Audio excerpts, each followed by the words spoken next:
സിദ്ധാർത്ഥന്റെ മരണത്തിൽ സർക്കാർ രേഖകൾ കൈമാറിയത് CBI ഇടപെടലിന് ശേഷം തിരുവനന്തപുരം CBI യൂണിറ്റിന്റെ കത്ത് മതിയായ രേഖകൾ കിട്ടിയില്ലെന്ന് കാണിച്ച് പ്രത്യേക സെൽ DYSP ഡൽഹിക്ക് പോയത് CBIയുടെ കത്തിന് പിന്നാലെ. Kerala vision news exclusive. Kannur സർവകലാശാല സിൻഡിക്കേറ്റ് നൽകിയ പാനൽ വെട്ടി ഗവർണർ. സെനറ്റിലേക്ക് പുതിയ അംഗങ്ങളെ നാമനിർദ്ദേശം ചെയ്തു. 2 RSS പ്രവർത്തകരും DCC ജനറൽ സെക്രട്ടറിയും നോമിനികൾ. BJP കോൺഗ്രസ് ബന്ധം വ്യക്തമായെന്ന് CPM. UDFിനെ SDPIയുടെ പിന്തുണ ആയുധമാക്കി BJPയും CPMും. SDPI പ്രതിലോമ സംഘടനയെന്ന് A. വിജയരാഘവൻ. കോൺഗ്രസും SDPIയും ചർച്ച നടത്തിയെന്ന് K. സുരേന്ദ്രൻ. നിഷേധിച്ച് കോൺഗ്രസ്.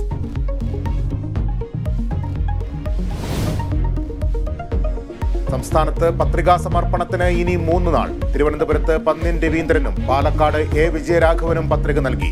വയനാട്ടിൽ രാഹുൽ ഗാന്ധിയും ആനി രാജയും നാളെ പത്രിക നൽകും. എളമരം കരീമിനെതിരെ പെരുമാറ്റച്ചട്ട ലംഘന പരാതിയുമായി UDF. കരുവന്നൂരിൽ CPMനെ വിടാതെ ED. കൂടുതൽ നേതാക്കൾക്ക് നോട്ടീസ് അയച്ചേക്കും.